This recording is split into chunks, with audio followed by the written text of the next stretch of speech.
Well, good evening and welcome to School Days Help for Moms and Dads of School Age Kids. I'm Danita Bailey. And I'm David Bailey. Choosing the right post secondary institution is one of the first big decisions many young adults will make. And with over 5,000 colleges and universities in the US alone, there is a lot for them to consider. So, in this episode, we're going to sit down with Vielka Hoy, who is the founder and CEO of Bridge to College, and she'll share guidance with parents and students about how to best make that decision.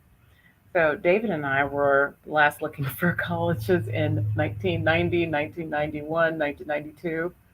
Which is, 88 for me. I huh? was I was proactive. No, I was seriously. Stop it. You were not. Yes, I was. You were looking for colleges when? In what grade? Between eighth and ninth grade, How would you even begin to know where you wanted to go? because I wanted to be a pilot. Right. Okay. And so for me, it was I want to be a pilot, and I don't want to pay for it. So that's when I started looking into the service academies, Uh-huh. the Air Force Naval Academy. So by ninth grade, I knew I wanted to go to the Air Force Academy. Overachiever. Yeah, well, I achieved. You did. I got there, and then I found out I couldn't fly because my eyesight. So, but I got there. Uh-uh.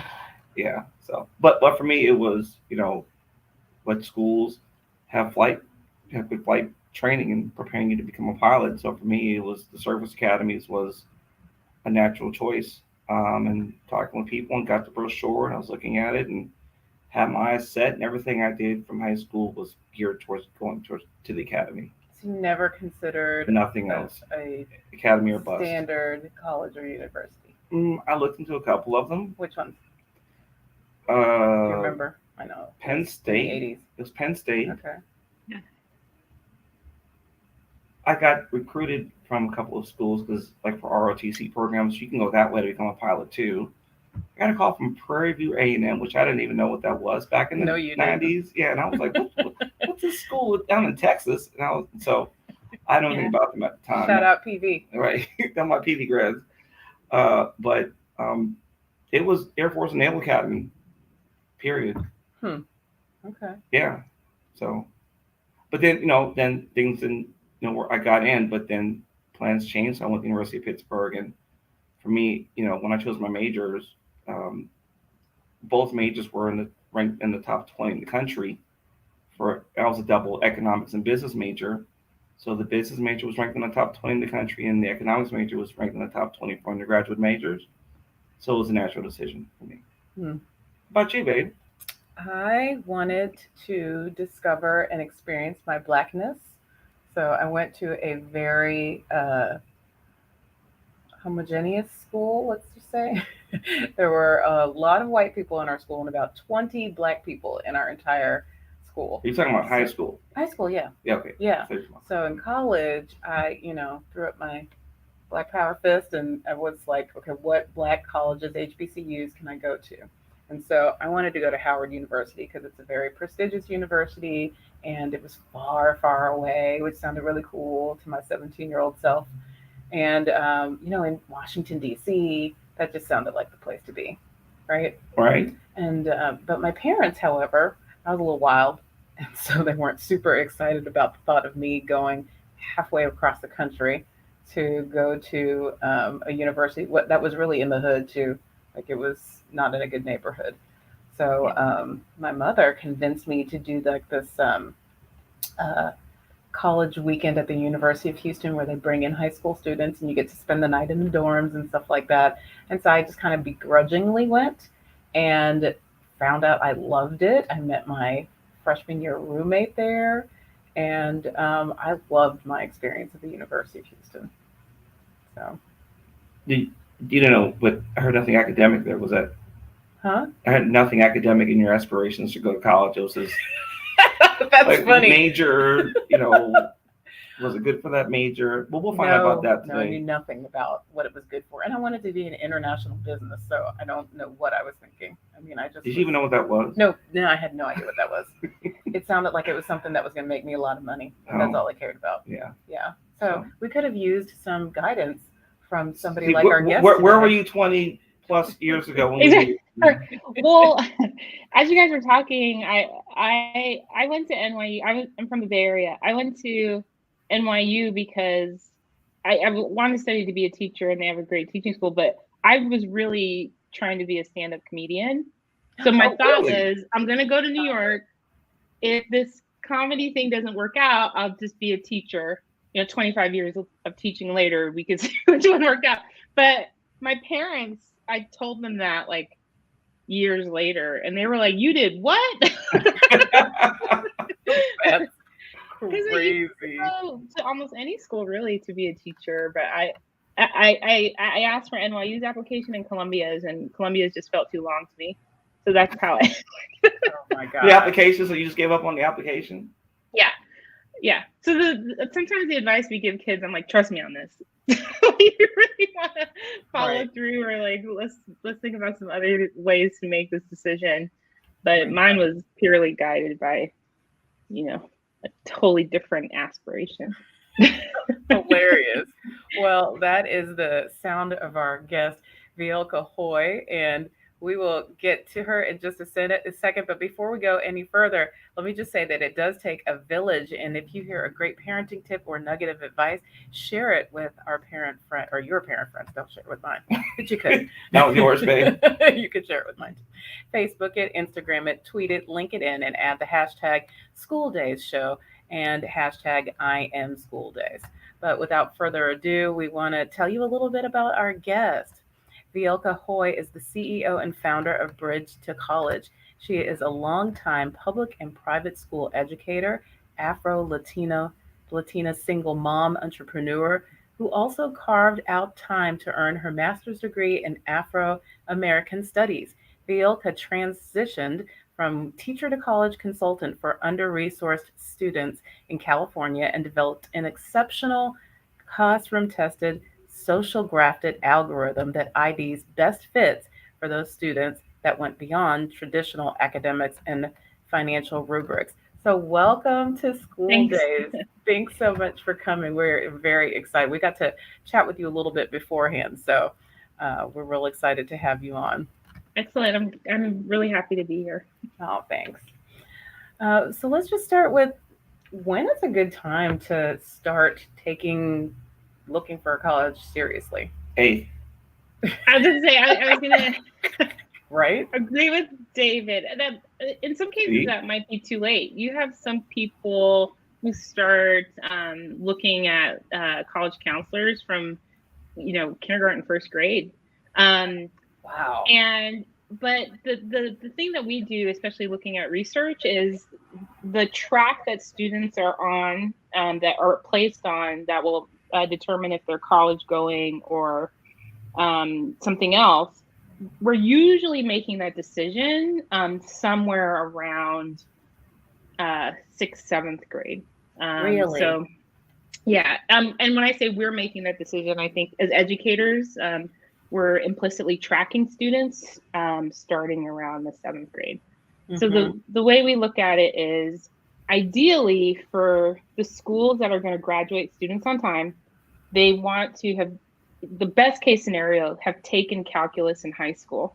So if you work backwards from there, they're doing like pre-algebra in the seventh grade. So your sixth grade-ish teacher, fifth grade, sixth grade teacher is starting to determine whether or not you're going to do more basic math or you're going to do some pre-algebra around that time. So you want to get on the track that has you in pre-algebra, algebra 1 by 8th grade. If geometry by 8th grade is if possible is great, but you definitely want to do algebra 1 by 8th grade. Yeah, and I will say that as a side comment in eighth grade, that's when I really started getting my eyes set on the academy, and I realized I was not on track to take calculus by 12th That's grade. right. So I took algebra 1 the summer between 8th and ninth grade. Yep. And then I also realized that the LA did was throw me a book, and so I didn't really learn it. So when I Yeah. got to algebra 2, and I realized I didn't It's learn it, hard. I literally asked for an algebra 1 book, and I kind of taught myself algebra 1 as I learned algebra 2. Yep. But it's important, as a math teacher, it is like that's around the time, sixth, seventh, and eighth grade. That's when Yep. you start setting up for those college preparatory tracks. And so it's really, really important because I didn't have it. and no one really encouraged me until I was like, oh, I better get on the ball here, and I had to play catch up, and so it's really important. So 2 things there. What that we advise clients is the classes that we think you could kind of accelerate yourself or skip are geometry and pre-calculus. And pre-calculus more so because with Common Core, you're getting enough of what you need in Algebra 2 now. So pre-calculus ends up being a sort of repeating a lot of pieces. Geometry is important because for most under-resourced kids, it's the first time that they're going to do conceptual math, like more theoretical stuff, not just computing. And that is, an essential tool for calculus. But the first half of geometry, when they're doing proofs, is important, but not as critical. We can speed that up a little bit.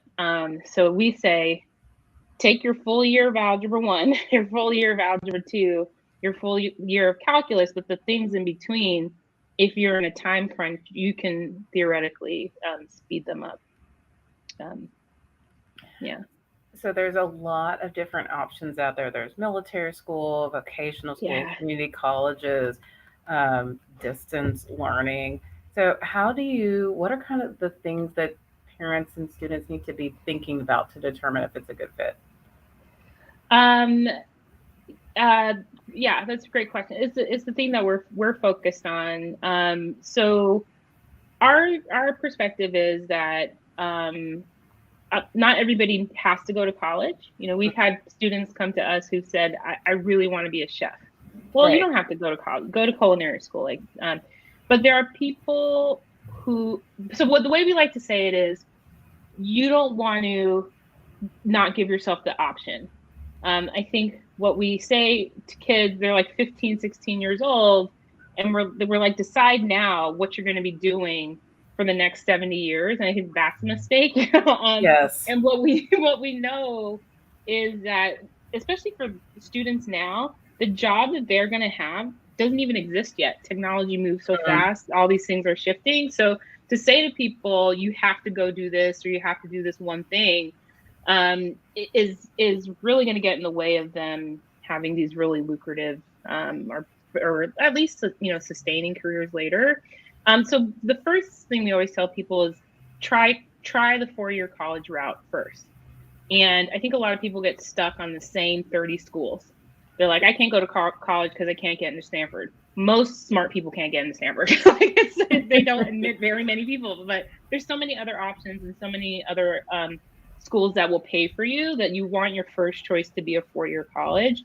After that, you should ideally sort of think about ways to get to the 4-year. Is it community college and transferring? But I think the other thing that we do that we're really mindful of is those aren't guaranteed routes either. So right now across the country, successful transfer from community colleges is about 13%.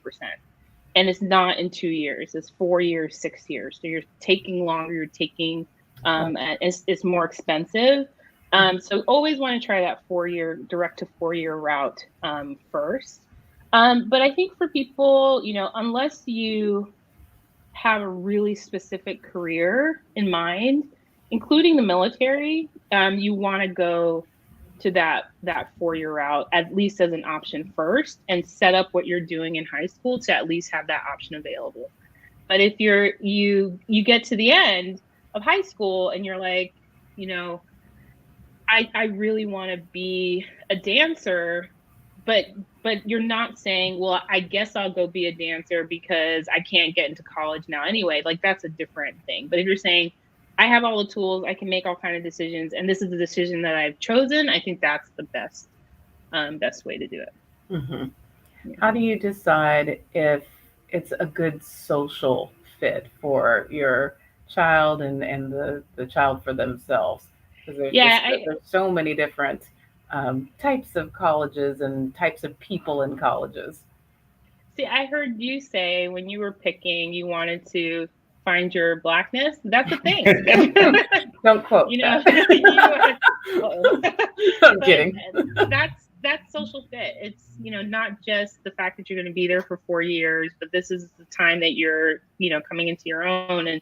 And we know that the academics and the financials will determine where you're going to apply. But if we're focused on you graduating, it's the social fit.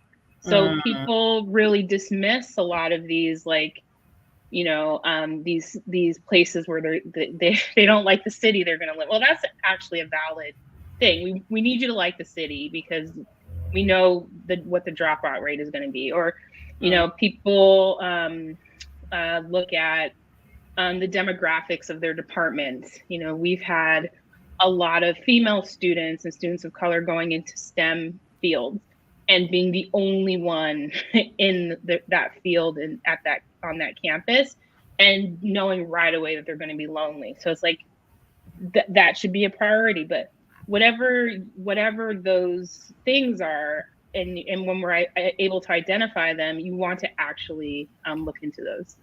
When we started looking at social fit, the first thing we did, we looked at one student who asked us, between these options, where will I thrive as a Black female student? And another student asked us, her family had only lived on this reservation in Oklahoma, and her question was, I've literally never left this space. I'm scared to go to Cambridge and all these things. So where is it that we'll go? So that's when we started developing the social fit model. And the way we do it too is more about identifying what the supports needed are, and then going to the college and letting them know what those are, so that they can provide those supports to the student. Sure. So, how can I ask this question? Does your academic mindset and rigor and grades early on, when I'm talking 8th, 9th grade, determine the trajectory of the types of colleges you can apply and get into? Yeah, that's a great question. I think, I don't think so.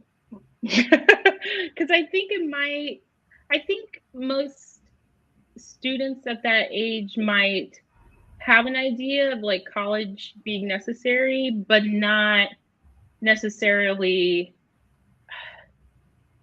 Even kids who are in college, I don't think you could go to them and say, did you do X, Y, and Z at age 13? Like, another good example is something like, it's a wild percentage, like something like 86% of students currently in college used a planner out there, some kind of agenda or scheduling booklet all throughout high school.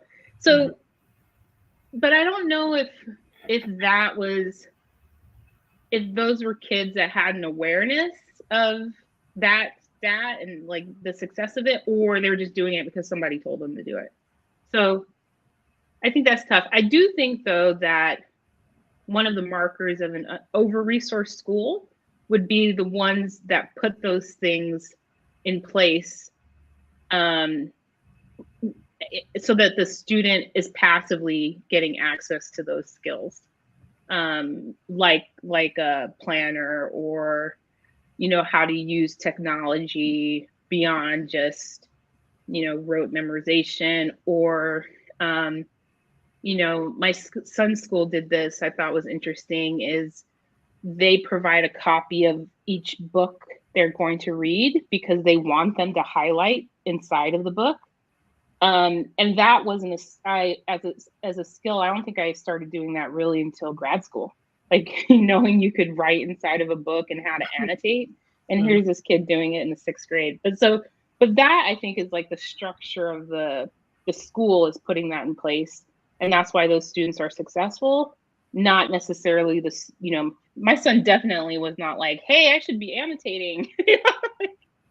Can you buy me a hard copy of this book? Because I'd like, that wasn't him, Right.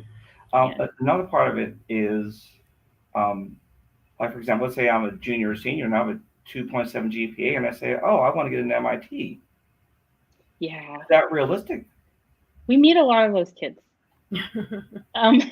We meet a lot of those kids, and it's not realistic. It isn't, but it's not their fault. And there's plenty of other like tech schools that they could still go to with those grades. I think one of the difficult things that we have done as a society and is we've attached a lot of prestige. Well, I would say the colleges have done a good job of this too, but we've attached a lot of prestige to the name of a school. Mm-hmm. And we say, oh, you went to Harvard, therefore you must be smart. You studied math, therefore you must be smart. And those things aren't the case, right? So then when you say to a student, I know you never heard of McAllister, but it's a great school. You'll get in, you'll get out. That they will most likely pay for you, but they're like, that doesn't look good on a sweatshirt. Or you think I can't get into Harvard because you think I'm dumb? And I'm like, no, there's nothing to do with it. That's not what this degree is meant to do. And so yeah, that's a tough one. And I think as you introduced, there's thousands and thousands of schools. Some of them are kind of junk schools, but there are plenty that we could choose from that you'll be successful at that might not have the name, but are great schools. So when students get really fixated on that name, I think it does a lot of damage to them. Let me ask you about that, because one of the factors that I had, and I mentioned I wanted to go to a historically Black college and university. And so I chose Howard because that was a name that was recognizable. And I felt like, in my 17-year-old wisdom, if you want to call it that, I felt like employers would not be interested if I went to a lesser known Black college. So what are your thoughts about that? And not necessarily just Black colleges, but any college that, like the college you just mentioned, that I'd never heard of. Yeah, it's in Minnesota. But that is also true. So one of the things that we did when we identified colleges that we would put on our platform, one of them was a return on investment for the degree, meaning with the degree from the school, you could get a job that where you are earning at least X amount over what you had to pay back in loans. Mm-hmm. And that statistic was a little difficult because that also depends on employers, right? So we know tons of employers, especially in tech, won't hire HBCU grads.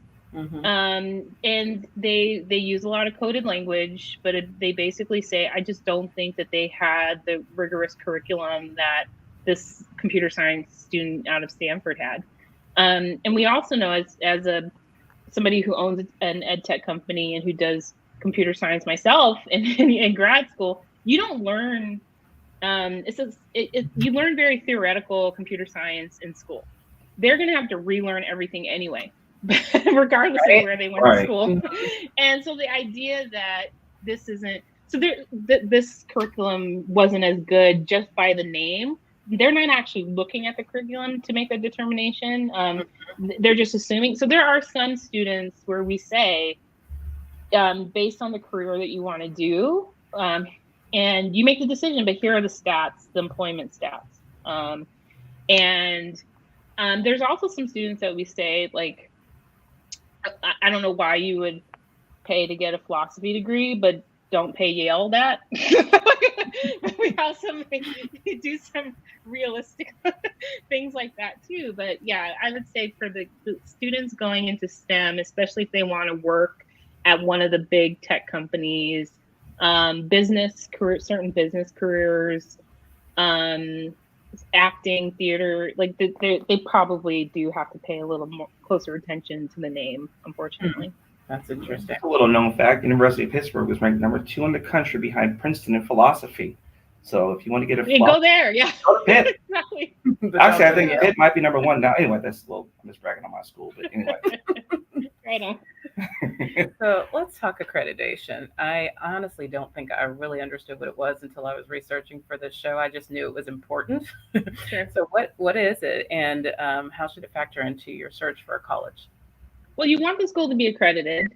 There's a lot of schools that are not accredited. Basically, if you wanted to transfer, if you wanted to use your diploma, your degree as evidence of something, if you wanted to go to grad school, if it's not accredited, you wouldn't be able to do any of those things. The type of schools that are not accredited, a lot of them are a lot of like the Native American serving institutions. Some other like really specific institutions like that tend to not be accredited. The other thing that happens if you go to a school that isn't accredited is you can't get federal funding because it's not considered a school. And there are some schools that get their accreditation and they lose it and it comes back, and that gets even more difficult when you're trying to pay back loans.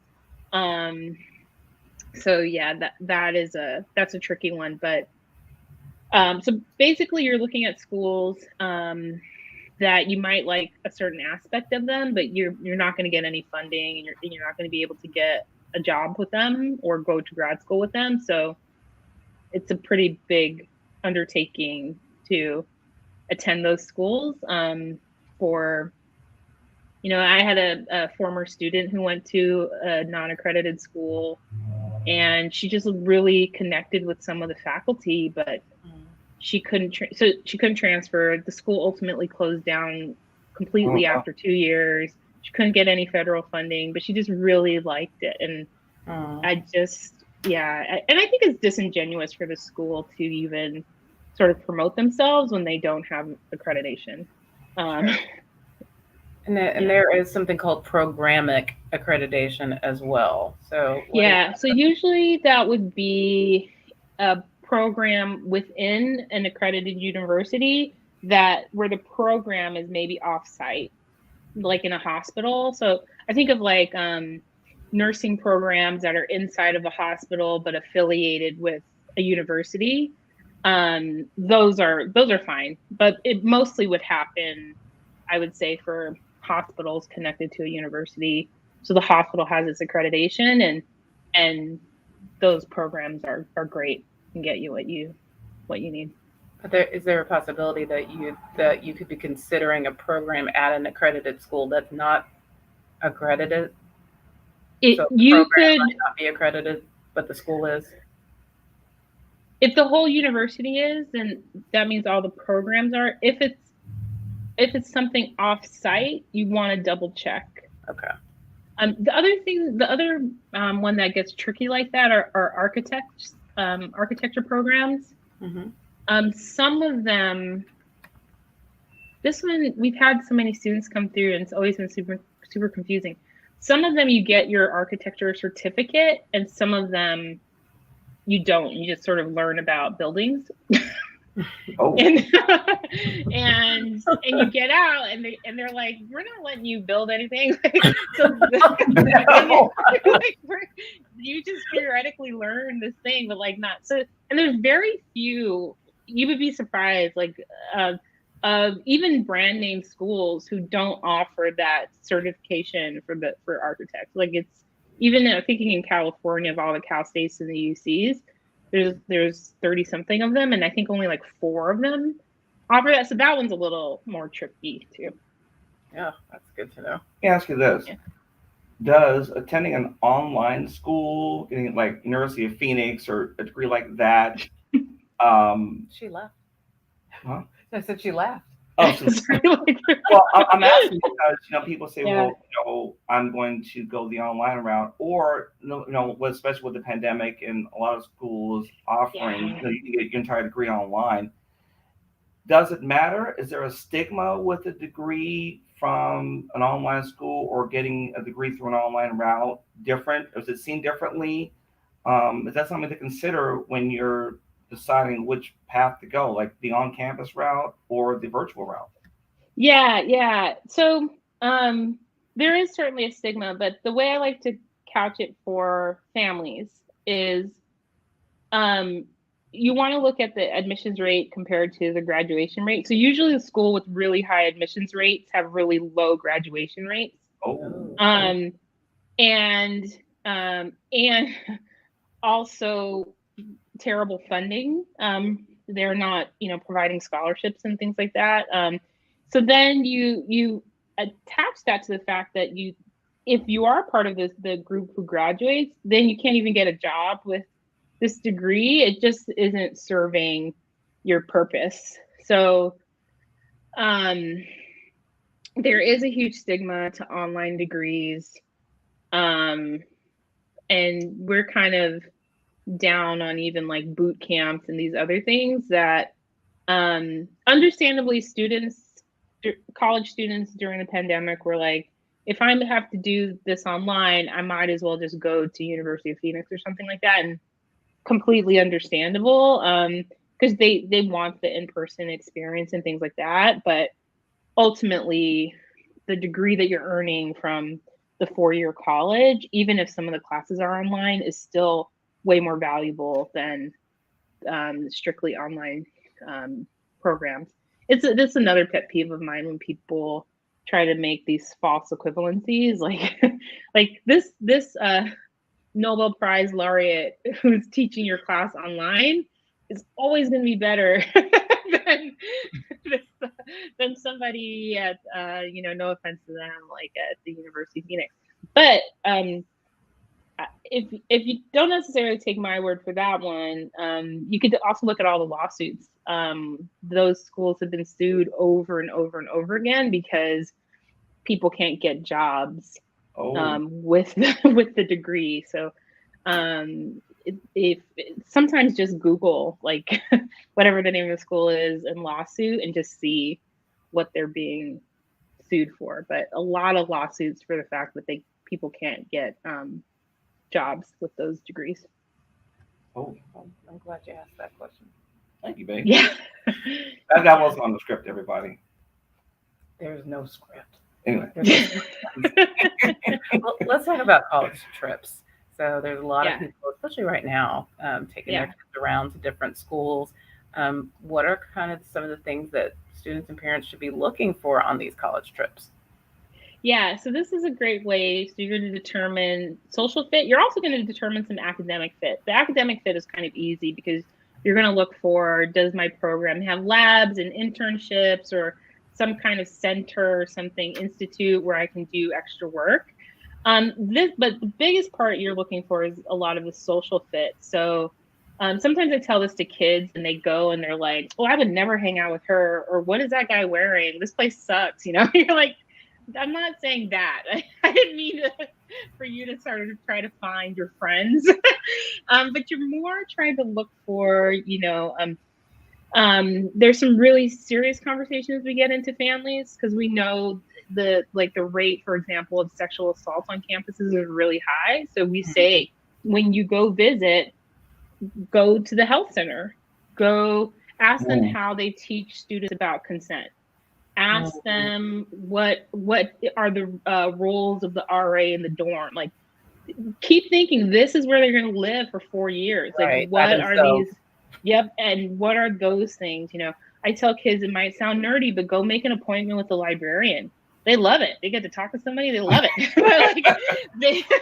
But what are the things? How can I access information? Like, how easy would this and that be? But you're really trying to go do the official visit. You always want to show that you have interest, but the person not giving you the tour is probably a first or second year student themselves, and they're just giving you the, standard thing. But then go ask, the athletic department, are there intramurals? Can I walk onto a sport? Can I be a spectator? Anything that you might think are just part of your like daily activities that you want to know about, go make an appointment with those people, the head of student life or because NYU is very expensive. Me and the financial aid person, we were on a first name basis. I walk in, hey, hey, how you doing? All those people you just want to know like really well because they're going to be the ones determining what your student's life is like for the next 4 years. Yeah, and I would say, walk around the campus at night and That's see a good if one. you feel like your child's going to be jumped, or even the Yeah. neighborhood, because I say we, Yeah. college students, they get out and they go to the McDonald's up the street, and they have to walk because they don't have a car or whatever, and That's just right. see if that's going to be something that's probably not a good idea. Um, Yeah. That shuttle bus service. We had a family visiting, I think it was Oregon State, and it was a set of twins, and they were like, it was like 2 a.m. and they decided to go get a snack. I was like, why aren't you sleeping? But and they got jumped, and I was yeah, like, so they're like, Oregon State's, out of the off the list, and I was like, well, you also like were randomly. I think they weren't even near the campus, but so yes, I agree, but I that's, think they, within the confines of what should be happening. A lot of I say that because a lot of these school campuses aren't in the best neighborhoods in whatever city they're in. yes. So yeah, get to know that part too. Yeah, we were in the third ward, so we pretty much stayed on campus most of the Yeah, time, yeah, which we felt safe. So yeah, there are a lot of students, and our organization works with underserved students as well as yours does, that can't yeah. afford to just jump on a plane and go do That's right. a college tour of the South or whatever. Are Yep, there universities that offer assistance in bringing underrepresented students to their colleges? they do. So there's a couple of ways. So there's fly-in programs. Usually, the more selective schools will do the fly-in programs. Those will typically be around the spring, summer of after the 11th grade. And what you'll do is you essentially submit a mini application, and if they sort of determine that you would likely be admitted, they'll invite you out and try to woo you for a week, basically. And Hmm. they're those are hard. Those flying programs are hard to get into. Other than that, I would say one, all those people I mentioned, email them off. And pose all your questions to those folks. There are some campuses, I would say most by now have these sort of virtual tours. But the sort of trick of it is um, you want to do enough sort of official things. So um, the emailing, if you can't go in person, you want to email because colleges are do this thing where as part of your application that's called demonstrated interest, and they'll compare the list of people who've emailed and visited with who's applying, because they know a lot of students today are just applying to schools just to either say they got in or just in case they don't get into other schools, but have no actual intention of going to those schools. So they want to be the other kid in the paper who's like, I got into all 8 Ivies or whatever it is, but Oh they're not wow. actually going to go. Yeah. And so schools are asking to see like there was some sort of demonstrated interest in their campus that to indicate that you will actually show up if you are admitted. So you want to use those visits, even the virtual ones, as a way for you to learn, but also to demonstrate to the college that you actually know who they are and would potentially or likely go. That's a great pro tip. I actually went on a virtual tour of the University of Houston yesterday as I was Did you? prepping. Yeah, well, because I was looking around at the different colleges, and so there's some who have like really cool virtual tours. Like Hanover College has one. If you have VR goggles, you can download this app Are and you like walk serious? around the campus. Yeah. Yeah, it's really, really cool. We didn't have the goggles, so I Regardless. couldn't tell you how cool it is, but it sounds cool. Even on their on this app, or this was the web based, you can go into, and it's in it. What it does is kind of like Google Maps, where you advance and walk around, and so you do that actually inside the buildings in the college, and you can go into any of the rooms and measure stuff, kind of like the measurement tool on your iPhone. So like I went into a dorm Oh, room and measured how much room there was between What? the beds, and yeah, it's like you can that's really good. prepare well. So that Wow. was one of the better ones.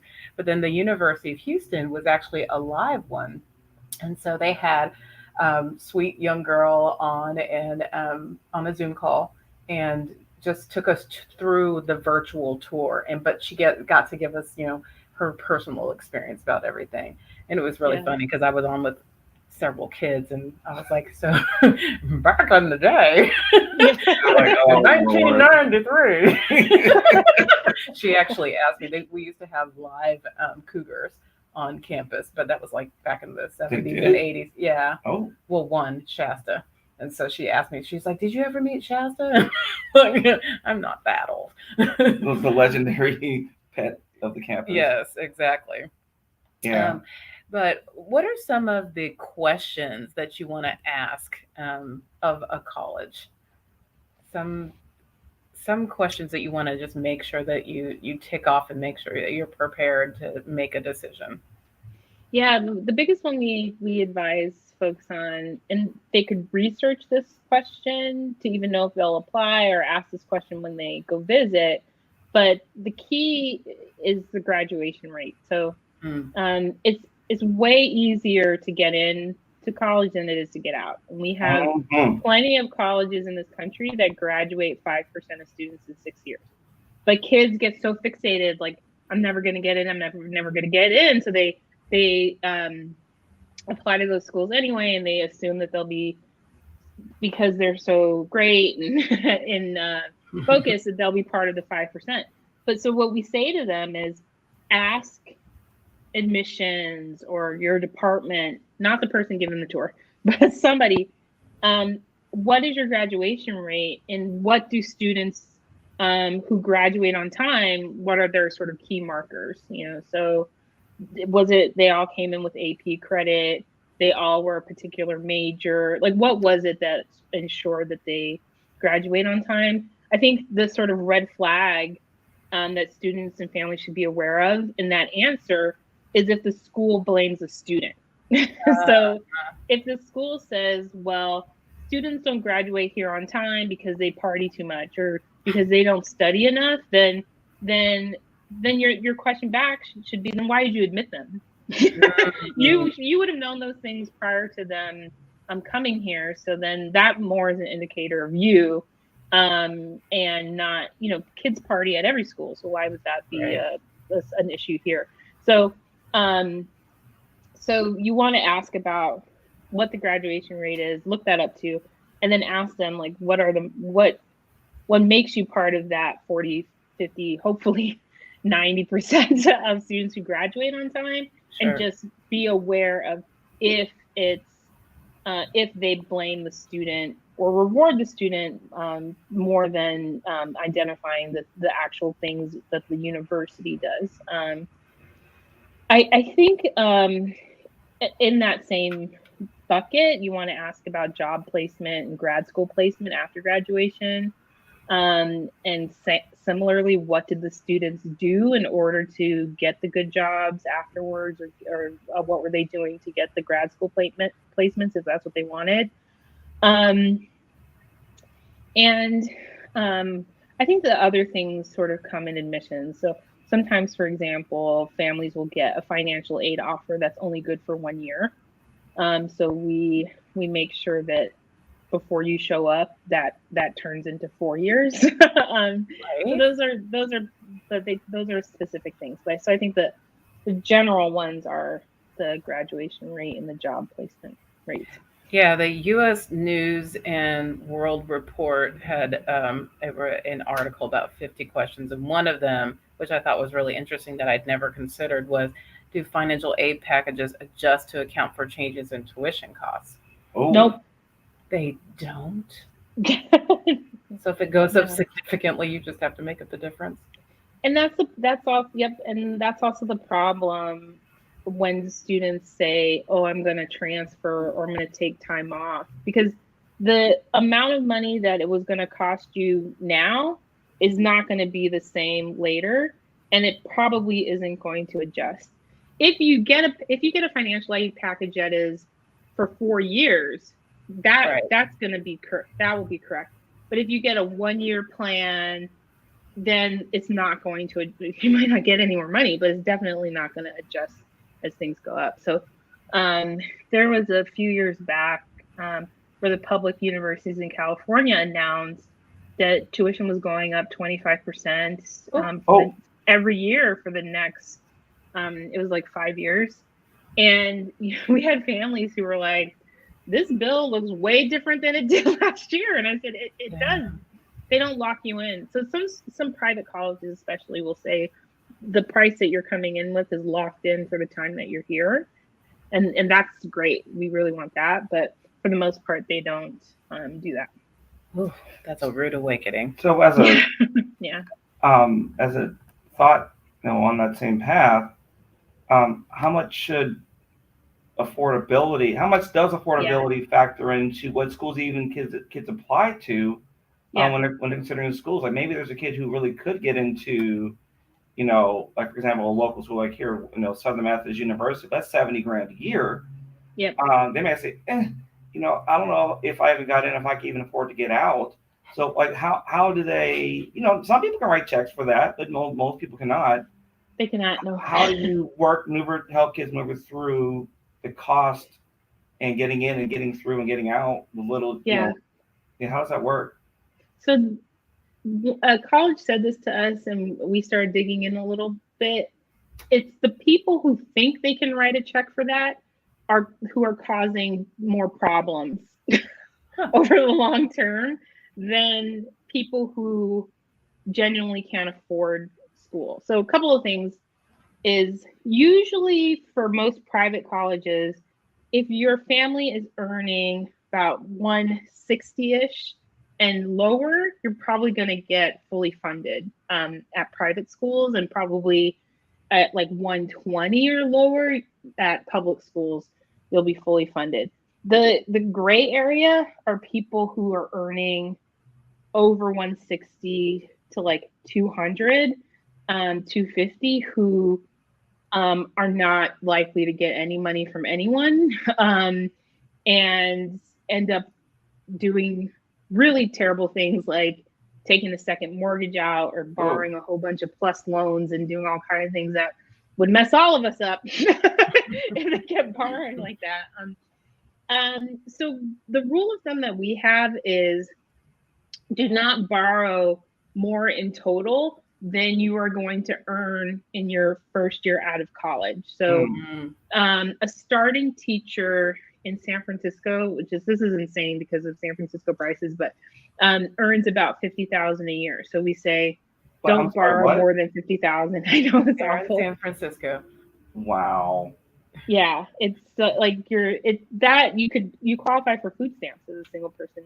But anyway, but if you are going to earn, you're going to be a medical doctor, then you can take out a lot more money because you're going to earn a lot more money. So one of the things we have on the platform is that information. So we have the average amount that graduates of each university make, and the average amount that the student borrows and the parent borrows. So then you can make those calculations. So the highest salaries are coming from the engineering schools. But we also don't want kids to be like, I'm going to be an engineer. I hate math, but I'm going to be an engineer. Like, we don't want them to do those things either. So there are plenty of like, let's say history majors, and the school will say the average salary is about $70,000 after graduation for whatever it is that they're doing with that history degree. So then you don't want to borrow more than 70. Gotcha. Another question I want to ask is, with the change in the tide on standardized testing, does it matter if you take the SAT or ACT anymore? Are there certain schools that are still staunch about it? Because I heard even some of the elite schools are starting to move away from it now. How could, for me personally, because I do coaching with SAT and ACT students. How important is it now when considering when you apply to schools? Can you just avoid altogether, or is it still necessary? Yeah, it's such a gray area because the most selective schools said, oh, it's optional. But then, especially during that first year of the pandemic, the kids that were able to take the SAT probably, for the most part, they were going to a school where they could already quarantine. So they were at like a boarding school. And so they were already these over-resourced kids. So then they were submitting SAT scores anyway. So if you're going to regular public comprehensive high school that wasn't offering it, you were competing against kids who had all those resources. So then for us, we were saying, well, if you're applying to an Ivy and you actually have a shot, we say you should find a way to take it, because the kids you're competing against probably have taken it. And the other thing that the schools have done is, because a lot of their endowments that are funding scholarships still have some stipulation around the SAT. So the college would say, we can only give you this scholarship if you've taken the SAT and gotten a particular score. So then for those students, we also said we need to find a way for you to go take it. But the Cal States just announced that they are done with the SAT and ACT. The UCs have said that. So it looks like we're still doing test prep too. We're doing a round right now, but we do know it's probably going to phase out completely very soon. Wow. Yeah. A couple more questions. We are kind of running out of time. Pros and cons of big schools, these like University of Texas at Austin versus Yeah. smaller schools like the one in Minnesota you mentioned at the beginning. What are some Yeah. pros and cons, and how do you know if one's for you and one's not? Yeah, that's a great question. We partner with a very small liberal arts college in Austin, and they said to us our biggest competitor is UT Austin. We're like, no, it's not, because the type of kid who would thrive there is not the same kid who would thrive at your 2,000 person school. So, you think about the big campuses, and especially the R1, the Research One institutions, and your biology professor probably won some crazy endowment or some international prize, but he will never know your name. That's Right. true. If you're okay with that, then that's a great place for you to go. If you want to be, reading about Chaucer under the tree with you and 8 other people, you want to do, and that's the best way that you learn, then you want to go look at those liberal arts schools. Yeah. If you're somebody who isn't sure, you have a whole bunch of interests, then those small liberal arts are a better option. If you know it's chemistry, it's music, then the larger publics might be a good option for you. We don't have a ton of publics on the platform because of the graduation rates, but there are great ones. So UT Austin's on there, a couple of the ones in Wisconsin, couple in Illinois. Not even all the publics in California made it. University of Washington made it. So just to be aware of those graduation rates, and the publics typically are the worst of the graduation Wow. rates. Yeah, the one reason, I'll keep giving you the example of California. The Cal State said that they had to remediate at least 60% of freshmen in English math. Yeah. What then happens is they take a couple years to sort of get caught up, and now right path. For a lot of kids, you're 22 years old and somebody still got 3 years of college, they're like, forget it. And so they leave, So it's really important to pay attention to the rates at the publics. All right. It sounds. I feel like I've disappointed everyone. Can I suck the air out of the room? Disappointed everyone. No, but I mean, it's critical. I mean, so what I tell my students is, it's not just grades, it's rigor. The rigor of what you're taking is important. I mean, if you have a high grade point average with low rigor, when you get to college, you're going to get your world shocked because you're not academically prepared. And so the rigor of the courses you take is going to be critical in you starting at college level day one, versus like you said, many students come in because they're not prepared. And so it's extremely important, even in high school, looking at the rigor of the courses that your child is taking, especially if you know you want them to be on a college preparatory track. Yeah, when I started my PhD, we're all TAs and stuff, and one of the members we found was sort of campus wide. She's like, nobody can write, and they were like, say they can't write, they can't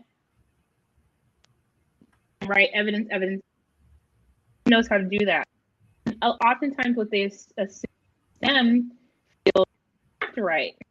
The only way really that you're at scale on a university campus is writing. You're not all like, you're not just poems, or you can't speak to these folks. Like, everybody has to. That was one of the ready for college level calculus was can't an argument with evidence, or certainly not ingest information and be able to repeat it. They're picking up in high school, and for us, specific classes where do that. That's in curriculum like AP History, AP English in the 11th grade. Learn like argument, evidence. Tell me what rhetorical device that we use, but not every student gets to take those classes. Hey, Vielka, you're breaking up pretty bad. I'm wondering if your iPods are starting to die, maybe. Oh no, it might be my. I wonder if it's my in the way. You're still breaking up. Yeah. It's breaking up. Yeah. Can you disconnect them or? Yeah, let me do that. Yeah, let's try that. We don't want to miss what you're talking about. Okay, how's that? Is that a bigger echo? It is a bigger echo, but we can hear you now. I didn't want to miss this last part where I was going to ask you about Bridge to College and how we can find you. And, you know, there's a wonderful survey on your platform that I did take as my 17-year-old self. I posed as my 17-year-old self. Hope that doesn't throw off your statistics. We'll find you. You'll find me good. Okay. I use my name. But you put in several things. So just go ahead and tell us real quick about it. Yeah, so the Bridge to College platform, so bridge2to.college, we ask students some academic questions, some social fit questions, a few financial questions, and they get a list of college matches. The list of matches just shows them what they need to keep doing or do in the future to ensure that those schools are still their match. They get some financial information, some real financial information, like I was talking about here, like average income and average debt load, and then a little bit on social fit that we're developing more. And the student can take that information and use that how they want. What happens on the other side is we go to colleges with that data in aggregate and show them like a big piece of data that we show colleges is a majority of those rigorous colleges, like I said at the beginning, want chemistry, physics, and calculus for everybody. And what we tell them is most under-resourced schools don't offer those classes, especially physics and calculus. And so what we show them is here are all these students who have really high social fit scores, like academic resilience and these other things that would be great for physics, but they just don't have actual physics because their school didn't offer it. And then what the schools can do with the students who did take the survey and save their information is they might start communicating with the student, changing, or adjusting their application standards, or even offering the student more money if they need it. But all those questions we were able to provide to the colleges in support of the students and the high schools that we work with too. Fantastic. And then you also, after you give the user the opportunity to sign up for a personal consultation, what happens in those consultations? Yeah, that's a great question. So usually we let the families sort of brain dump on us. A lot of anxiety around college applications. So we go through all of that, and then we do we go through survey results. We tell them what to keep doing, not doing. For students who have something like super specific, maybe an IEP, maybe a student athlete, maybe all kind of things, we potentially offer other services that are really specific to their application. So we work on their essays, If they need test prep, we might do that. We do a full set of services related to their applications. All right. Well, thank you so much for your time. This was fantastic. I had a few more questions, but maybe you can answer them offline, and we'll make that an extra that people can get. Sure. All right. Um, for additional resources and information in your in your college search, remember to check out some of our school days episodes because we've done quite a bit on college. We did the one about financial aid, the one about college admission, and the one about your freshman year in college. So make sure you check out those on our website, schooldayshow.com. Noggin Educational Foundation is the premier sponsor of School Days, so we always want to let you guys know what's happening with Noggin. We're currently taking applications for our ARD advocacy program, and if you're in places other than Texas, that would be IEP advocacy. Through this program, parents receive support in securing services and accommodations their kids need at school for learning disabilities or special needs. With the closure of schools and distance learning, the education gap for low income students has widened, and the one on one intervention we provide is vital. So, see our website, nogginfoundation.org, or email me at Doneda, DONEDA, at nogginfoundation.org for more details. So, we're working on some great shows for the spring and summer. Please make sure you subscribe to School Dazed, help for moms and dads of school aged kids on any podcast platform so you don't miss any of our new episodes. And as always, head to our website, schooldazedshow.com, for more information about all that we're doing and the resources mentioned on School Days. And remember, you don't ever have to miss a show. Find us on Spotify, Apple Podcasts, Pandora, Amazon Music, iHeartRadio, Audible, and pretty much anywhere you listen to your favorite podcasts. And don't forget to follow us on Facebook, Instagram, and Twitter at Noggin Foundation. That's NOGGIN. And last but not least, we always want to end the show by saying that David and I are parenting by grace. We depend on God to give us the wisdom and strength that we need to raise our kids into flourishing adults. And if you would like to know more about that, please feel free to email us at info@schooldazedshow.com. Have a great week and stay safe.